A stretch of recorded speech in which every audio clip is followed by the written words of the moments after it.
you're seeing on my screen, it says the city of Denver is building a new rectangular park with a perimeter of 64 meters and an area of 192 meters squared. So let's just set that up here. I'll draw it slightly differently this time. The area is 192, that's x times y.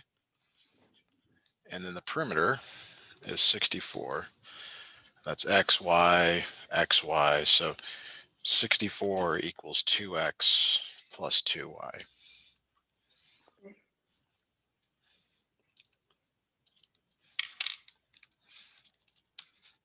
All right, let's keep reading here. A road with a sidewalk runs along one of the shorter sides of the park. So we'll say that the road is over here. It doesn't really matter where it is, but I'm calling X the shorter side. If city code does not require a fence on the side of the park bordering the road, so that's the short side, but does require a safety fence on the sides that border water, so that's over here, these other three sides, how many feet of fence must be built to be in compliance with the code? So we're essentially trying to figure out the like whatever these numbers are, it's X plus Y plus Y. That's these three sides. Is that okay so far? Yeah, that's good. Okay. So we have X plus 2Y, which means we need to figure out X and Y. So the area is 192. Sorry, we've got two equations here. We got 192 equals X times Y, and this is a non-linear system. And these are always solved by substitution. So we're going to take that first equation and we're going to solve it for y. So divide everything by 2. 32 equals x plus y. Y equals 32 minus x. We're going to substitute this back into this equation here. So 192 equals x times 32 minus x. 192 equals 32x minus x squared.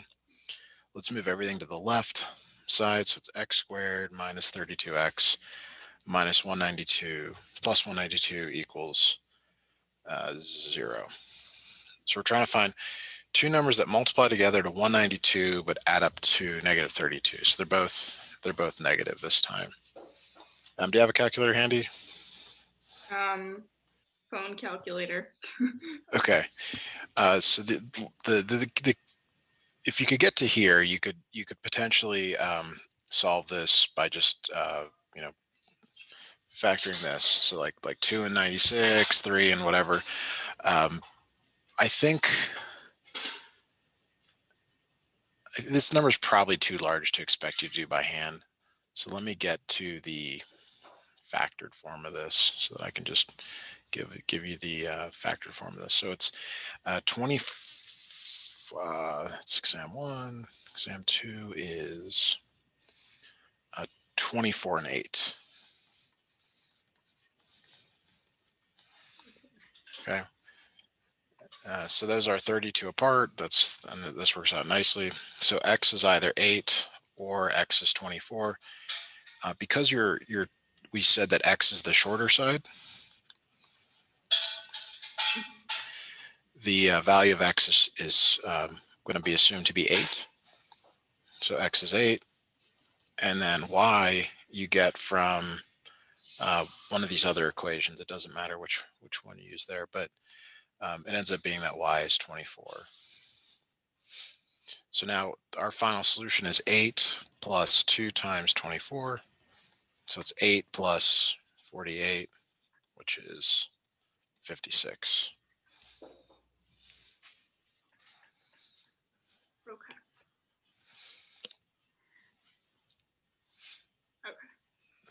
All right. Do you want to do one more like this or move on to a new question?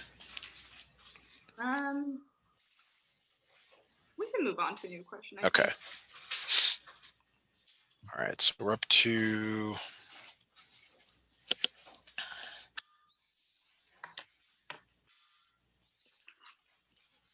All right. So we're up to this clothing question. It's a probability question. This one's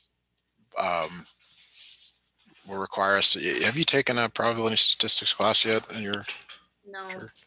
Okay. Only senior year if you don't take calculus. Okay, a new clothing manufacturer makes shirts in 3 sizes. During its most recent production run, 60% of the shirts were made in size extra small, 10% of the shirts were made in size small, and 30% of the shirts were made in size M.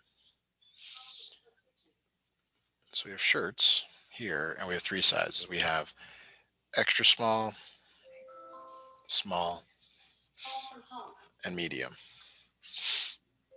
Okay, and we can actually assign some values here. We can assign 10%, 6% here, 10% here, and 30% here.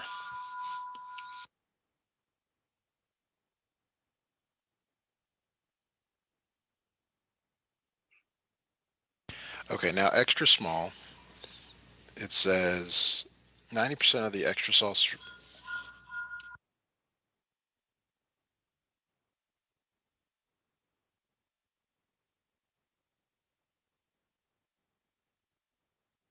Okay, so extra small comes in yellow and then not yellow. And so the yellow is 90% and then 10%. And then small is yellow and not 50%, 50%. And then in medium, it says yellow and not yellow are 10% and 90% here. Okay. Is there any questions on how I got those values? No. Okay, so this is where this is probably out of scope for the SAT, ACT, but um, what you should reasonably be able to do is draw a diagram of what's actually happening here. This going down like one of these paths. So this question asks a conditional probability question. But for example, if I just wanted to know the probability of extra small, I'm sorry, like a probability that the shirt is yellow, you can see that there are 3 branches to get there. There's extra small and yellow, medium and yellow. And if I want to know the probability that it was not yellow, there's extra small not, and then medium not. Is that okay? Yeah. Kind of clear. All right, but this one's different. It actually asks what's called a conditional probability question, which is given that the shirt selected is yellow. Okay, so that means this one, and this one, those 3. What is the probability that the shirt is not size small? So basically, you care about extra small yellow and medium yellow. Those are the ones that are not size small. Do you agree? Do you kind of follow that? So then you add up the 0.5 and the 0.1. Well, yeah, we're going to get to that, but I wanted to diagram exactly what's happening here. So there's 2 that you care about, and then there's 3 total possible. Okay. So the extra small yellow is 0.6 times 0.9, so that's 0.54. The small and the yellow, that's 0.05. The medium in yellow is 0.03. So we're just grabbing these values. So the extra small in yellow is 0.54. The medium in yellow is 0.03. And then we're just reusing some of these values, 0.54 and then plus 0.05 plus 0.03. So the numerator is 0.57. The denominator is 0.62. Maybe I made an error multiplying these. Let me check the solution here. We'll check the solution. We're 0.63, 0.05, 0.18. So, I put our yellow. Oh, I've got the wrong exam up for the solution. Let me get this here. 0.6, 0.1, 0.3, 0.06. 60% of the shirts are made size small. 0.9, 0.6. 50% of the size is 10. 0.5, 0.5. I'm just checking the solution here. Right, these numbers don't look quite right to me. Was not size small.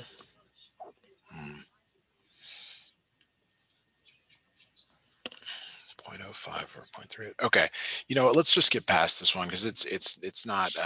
I'm seeing some issues here that I can't resolve. How did you get from the extra small yellow to 0.54? I multiplied 0.6 and 0.9 together, Oh, okay. and You did it the same should be for- 0.54, and this is 0.06. And then you did the same thing for 0.1, 0.3 to get. Yeah, Okay. yeah. You just multiply down. So I'm just looking at the values, and they're not aligning up here for what I want.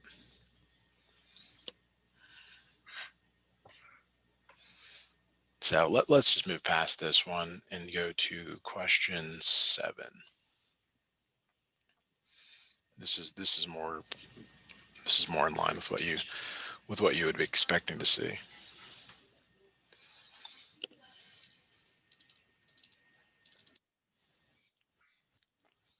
Okay, Company M has been accused of dumping nearly 400 tons of chemical waste into nearby rivers over the past year. The illegal dumping has affected 40% of the water supply in the state of Colorado.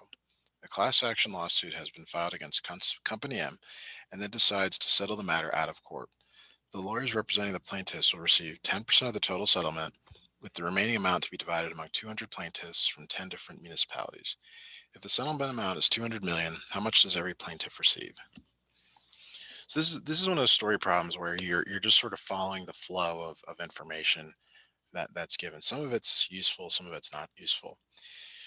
So 400 tons of chemical waste has been dumped into the river. It's affected 40% of the water supply. But what we care about is how much does every plaintiff receive? So the settlement amount is 200 million. That's the first number that we care about. There's 200 plaintiffs, so you might think, oh, I just divide those two and everyone gets $1 million. But the lawyers, they get their share. So the lawyers take 10% of the proceeds. Another way of looking at that is that the plaintiffs receive 90% of the proceeds. Okay. So if the lawyers take 90%, there's $180 million still left over. That's 0.9 times 200 million equals 180 million. And that amount is divided up over 200 million people.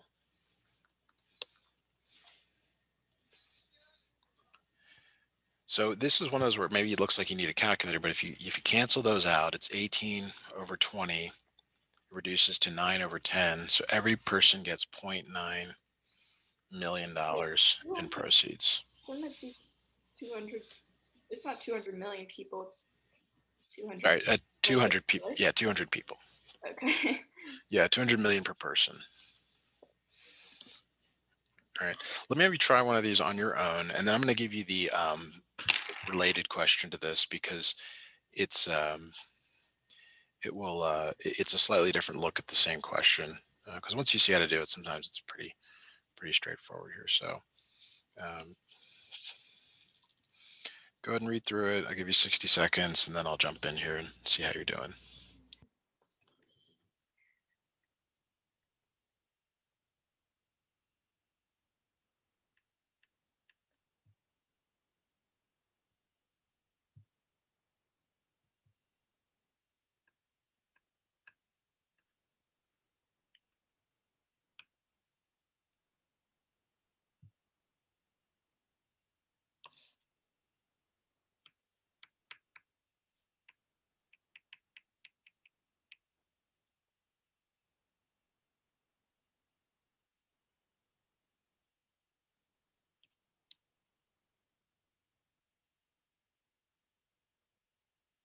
Okay, I got 1.8 million. See. Okay, so no big deal to do that way. Would you agree? No. Okay, so let's look at the other question, and let me throw up the answers. Let me give it to you with the answers here. So a lot of it will read the same, but some of it's different, and let's take a look here. So I'm stepping it in. Okay, Company N has been accused of dumping nearly 300 tons of chemical waste into a nearby river over the past year. The illegal dumping has affected 20% of the water supply in the state of Washington. A class action lawsuit has been filed against Company N, who then decides to settle the matter out of court. The lawyers representing the plaintiffs will receive 20% of the total settlement, with the remaining amount to be divided among 200 plaintiffs from 10 different municipalities. If every plaintiff receives $2 million, how much is the total settlement amount? So they're asking you to figure out how much you started with, and they're giving you the ending value. Okay. So every person gets $2 million. So like 2 million equals something over X, or And so 200 people receive that. So the payout is $2 million times 200 people. okay. So that's $400 million. But the settlement amount is they settle for something more than that because the lawyers get their share. Okay. They receive 20%. So it's basically saying like, okay, there's some number, and 400 million goes to the plaintiffs, and that's 80%. 20% goes to the lawyers, and we don't know that amount. And these two together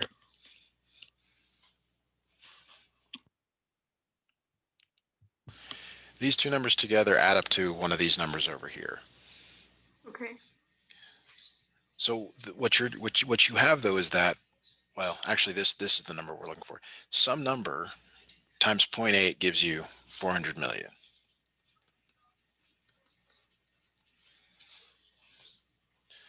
So you can solve that by dividing both sides by 0.8. Okay. So x equals 400 over 0.8. That could be challenging without a calculator, but remember when you've got a decimal here, you can move it over one place and then add a 0 up here because you're multiplying the top and bottom by 10. So 4,000 divided by 8, well, it's kind of the same as looking at like 40 divided by 8 and then adding zeros. So that's 500 million. Which answer over here is 500 million? Well, it's this one, 0.5 billion. Oh, okay. The answers are just written in billions instead. Yeah.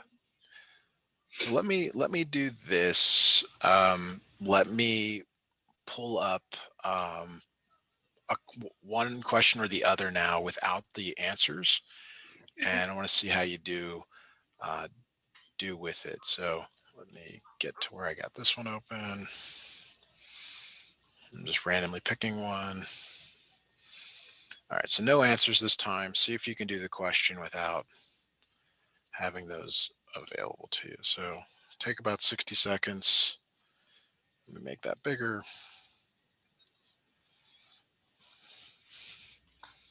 Okay.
got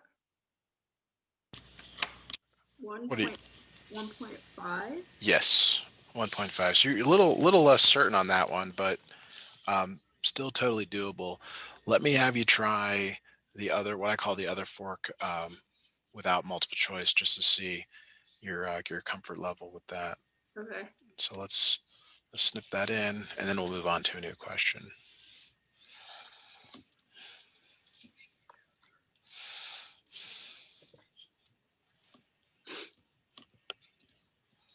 All right, give yourself about 60 seconds and see how you do on that one.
I'm a little lost.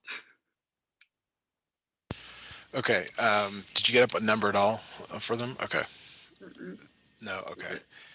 All right. Let me get back to this one. So, okay, company H has been accused. Okay, so actually none of this is relevant. Every plaintiff receives $7 million. So $7 million per person, and there's 800 people. So we need that number first. Okay, I did that. I got 560. 50 should be 5,600. Is that okay? Oh, I did Million, 0.7. which is a lot. I mean, it's a lot of money. I did It's in the 0.7. That's why. but the lawyers they get 30% of the total. So whatever the total settlement is, only the lawyers over here they get 30%, and the plaintiffs they get 70%. So we have to tie these two numbers together. So some number x times 0.7 equals 5,600. So if we divide both sides by 0.7, and again, it kind of looks like, well, hey, I can't do this. This is a decimal, it's in a fraction. Well, you can multiply the top and bottom by 10. So that puts an extra zero up here over 7. 56 divided by 7, I believe, is 8. And then you have 0, 0, 0 to go with it. So you can do this right here. And then the answer is actually it actually asks for the answer in billions. So this would convert to 8.000 billions. Wait, but isn't it in million? Wouldn't it be like 0 point something billion if it's 8,000 million? So 8,000 millions. Yeah, this is where it gets. So there's in $1 billion, there is 1,000 millions. So you're dividing that number by 1,000 to get to 8 billions. Okay. Oh, so it's 8.0. Okay. Yeah, it's 8.00 billion. Now, if when you had the multiple choice there, let me just snip it in with the multiple choice so you can see how much clearer it is. With that, you would have gotten to 8,000 likely, and then said, "Oh, well, the answer is 8 billion." Okay.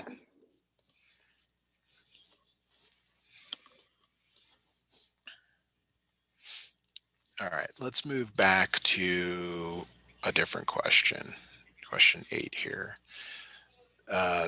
This one currently in the exam that I sent you does not have multiple choice. It's a free response. we'll do a few free response like this and see where you're at, how your comfort level with this. So you've got a system of equations, and you're trying to find x squared minus y squared. So you need x and y. So if you're starting this out here, you can first of all solve for y. Y is minus 16. You have to use that value in the other equation to solve for x. Now again, it kind of looks like, wow, how can I do this? Well, the numbers aren't super difficult. They just, it's not as nice as like 11 times 2, but you can look at this and say, okay, well, it's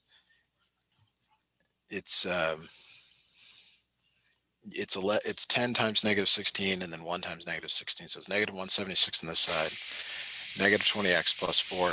If you subtract 4 from both sides, all of a sudden it's pretty nice. It's x equals 9. And we're trying to find x squared minus y squared. So that's 9 squared minus 16 squared. This is 81 minus 256. So that's negative 100 and what do we got here? Negative 175.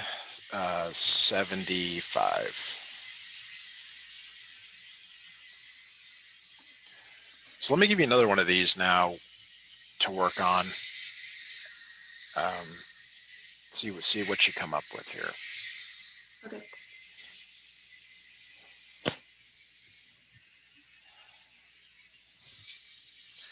Okay, so it's the same exact problem, just different numbers. Give yourself about 60 seconds.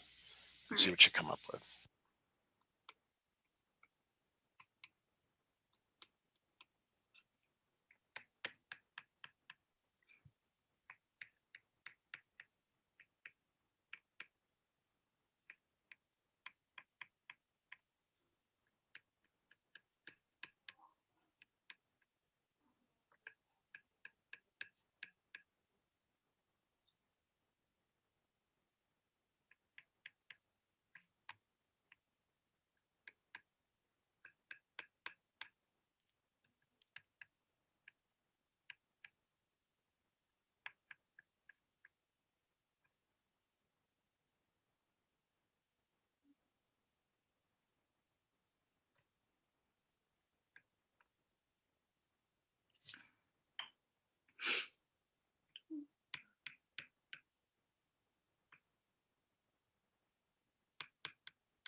How are you doing on this one? I got 44. I'm sorry, I didn't hear you. 44. 44. Checking the answer. Yes, the answer is 44. Cool. All right. So this is an example of a question where you could, for example, solve for y and think that that's the right answer. You could solve for x and think that's the right answer. But really what it wants is what's called a synthesis. And most of these questions are a synthesis. You do one thing, do another thing, and then you combine the answers. The more common question you see that's in this format is where they actually give you a system of equations. And they don't just ask you for x or y, they ask you to, like, what is x plus y, or what is x minus y? So this question is a little bit more difficult because you have to square and subtract, but it's almost never the case that they just ask you for the value itself. So you always have to do a bit more for that. Do you want one more like this, or do you want to move on to a new question? No, I think I'm good.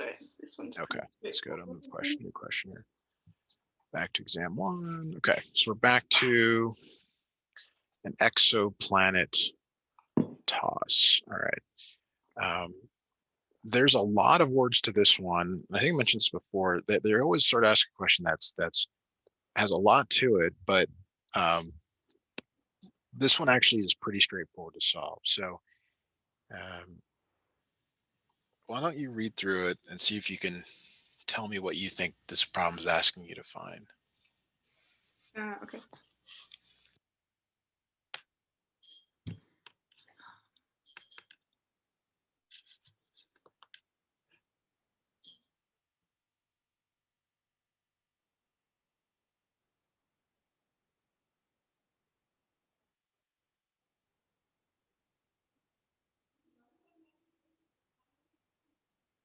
Oh yeah, I think we've done one of these before.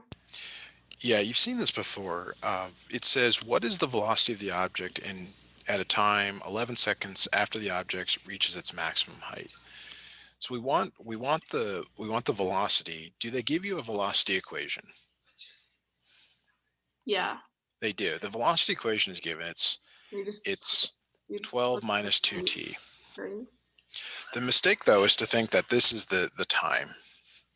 It is the time, but what's happening with this projectile is that it starts up at some place, comes down, boom, hits. Okay. Okay. Here's the max height.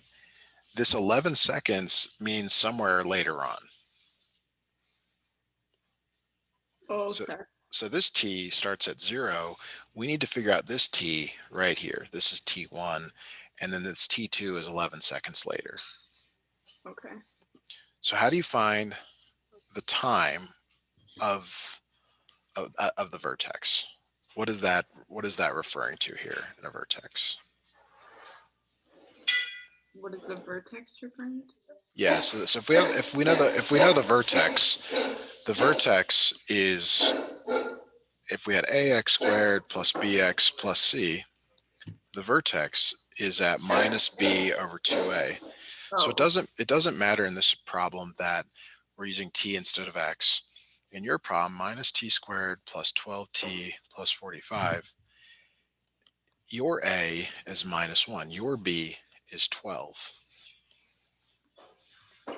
right. Now, we didn't even have to do that because they actually tell you this. They tell you that t1 is just v0 over a. And they give you those values. They tell you that v is 12 and a is 2. So everything I just showed you still works, but you can actually just use the given formula here. So that's something some of these, like, they seem really complicated, but you're trying to look for specific information to help cut through all that. So t1 is really v0 over a, which is 12 over 2, which is 6. So t1 is 6 seconds. T2 is 11 seconds later, so plus 11. So this is 17 seconds. So the velocity is a function of time. 12 minus 2t is 12 minus 2 times 17, which is minus 22 seconds. Okay. Okay, so if that was clear, let's do one where I don't give you the multiple choice answers, but it's the exact same work. So we're testing whether you understand how to work through the process of it. The formulas are given, the velocities are given. You just have to make sure you add in the second piece of information for that. So let's go for exoplanet toss. Oh, actually, these don't come with the answers, so I don't have to worry about that. This is the free response portion. Hey, you don't do anything with the 0.47 Nope, times. that's extraneous information. Okay. And it's common to see that early on in the question, or information that's not useful altogether. I kind of go to the extreme with some of these questions where I give you extra information, because what I want you to see is that one of the techniques here is you actually just start with this, and then you work backwards to the previous question, Right. and then to the previous question. Like you don't want to read all this. This is irrelevant. It basically, until you get to right here. And you actually don't even need the equation because they give you everything down here, but it looks like you do. Right. So give yourself about 60 seconds and see if you can come up with the right answer for this one.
How are you doing on this one? I got -12, but I'm unsure. You're not confident in your answer. Okay, so the answer is -12. Okay. Good. All right, so let me do this. Let me go back to the other version of this question, and I'll throw it up with the multiple choice. This one's, it's very different, but it has the same prompt. It's got a different skill that it's testing, but let's just see where you're at with this one. Okay. So in general, an object moving through the air can be treated as a point mass instead of an extended object. A physics student knows that the mass of the small exoplanet is 0.36 times the mass of the Earth. She wants to simulate throwing an object directly upward in the air with on the exoplanet with an initial velocity 1 meters per second from an initial height of 2 meters with a gravitational acceleration of 2 meters per second squared. So all of these values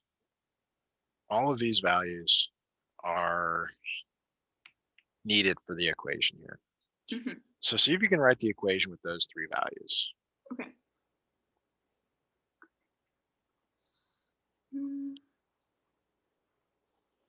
Okay, so S of t equals -1/2 parentheses 2 t squared. Okay, what does that simplify to? What is -1/2 of 2? 1. -1. Yeah, -1 t squared plus t Plus t plus 2. plus 2. Now it says, after how many seconds will the object reach the ground? So what happens again is the projectile starts, like she's throwing it. You don't throw it from the ground. You throw it up, it comes down, boom. So one of these t's, when you set this equal to 0, is over here, and one of the t's is over here on the right. So that what you're trying to do here is factor this. How do you factor something with a negative in front? I remember I was pretty adamant that the first factoring is GCF. So you get a negative. Yeah, okay. So what I'm really asking you to factor is t squared minus t minus 2. So then that's t minus 1, t plus 1, yeah, or 2, yeah. So which of these is correct? Is it t equals, what makes the 0? 2 and -1. But what about the -1 in front? So the -1 is the one over here, and that's irrelevant. But what about the -1 in front? Like the Oh, you don't set that. I mean, that's just a constant. You can divide it out. So 2 seconds. So it's 2 seconds here. This is an example. We haven't talked about this in a while. This is descending order. You don't see this as often. Mostly the answers are ascending, meaning they increase. But you do occasionally see this descending order here. Do they always put them in order? Not like always. In some sort of. I've seen it all different ways. The three ways that I've seen is, well, I guess there's maybe technically some fourth. So ascending is the most common. Right. Descending is another way of doing it. Random is definitely what you'll see in college. Everyone's doing online stuff, and then they do some grouping of the answers, where like, let's say the answer was 2, you might see 2 and -2, and then another set of answers might be 4 and -4. And that's what I mean by grouping. Okay. Okay, let's do one more of these where the answer is reasonably small, meaning that you can factor it by hand. Try to find one here. Whoa, those numbers are weird.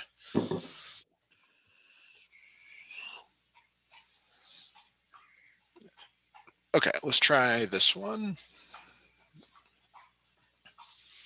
I'm not going to put in the answers because I want you to try to do this on your own. You're going to set up the equation to factor it, and set it equal to 0. And you're going to give me the positive value. Okay. All right, give you about 60 seconds. Ready, set, go.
2 seconds.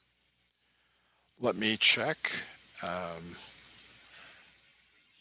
That is one of the answers in the multiple choice. This is 30? Yeah. 30, yeah. It is 2 seconds. Great. Excellent. Okay, let's move to the last question of that practice test, and I'll send you a new one. For this one, it would never be a negative number, right? No.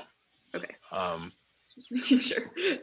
Yeah, I was working with a student on some business calculus questions having to do with things like this, and I made that point as well because it's like one way to check your answer. It's like, no, you'll never get a negative quantity of something. So Right.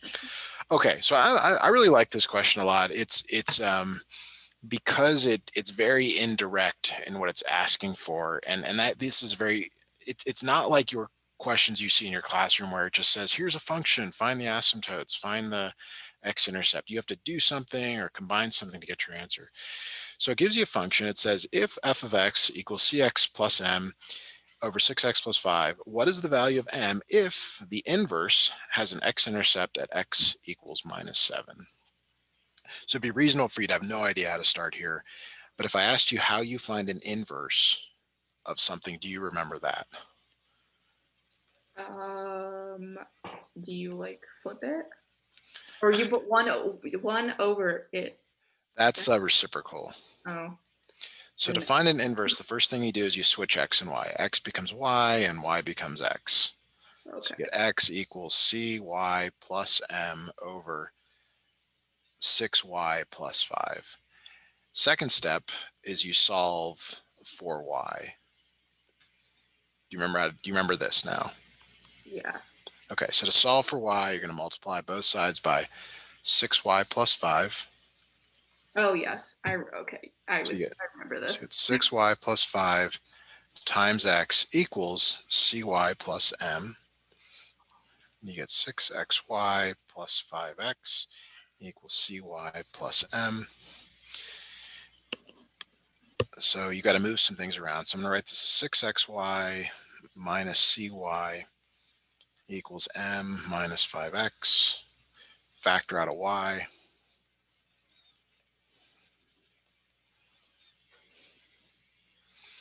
So you have y equals m minus 5x over 6x minus c. This is not the answer though. But this is a necessary step. You have to be able to find an inverse. Now, maybe you don't get one as difficult as this, but you have to know how to find an inverse. So it's good that we're reviewing the skill. You switch x and y, and then you solve for y. Are you with me up to this step here? Yeah, I forgot. Okay, so let's go back to what it says. So we've done everything up to here.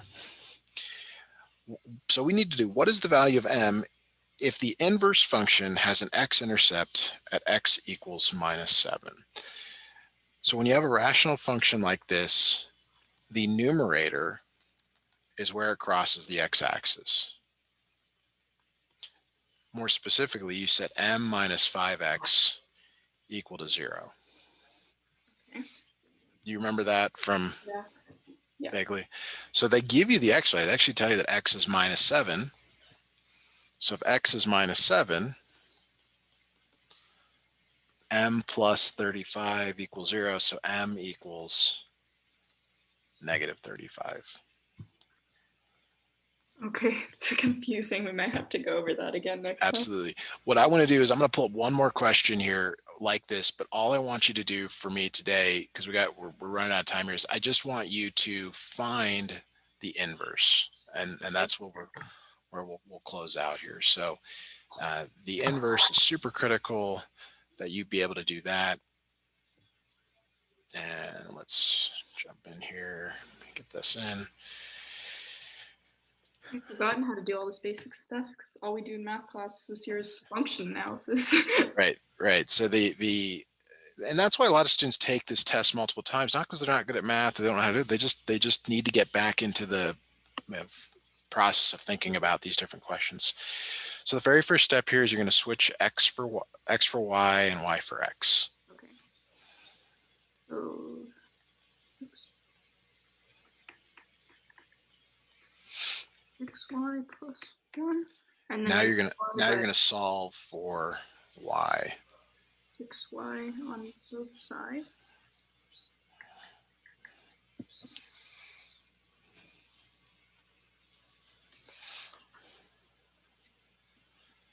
On the left side, what do you write? 6y plus 1. Yes, times x. Okay. Okay, cool.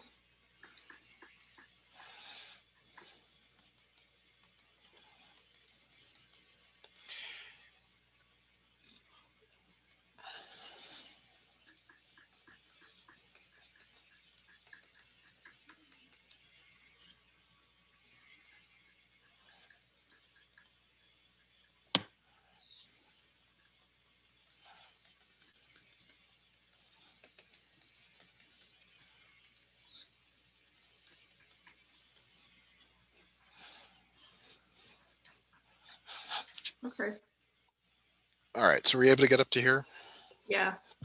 Great. So let me, I'm just going to snip in the, I forget from time to time to tell you that this is available.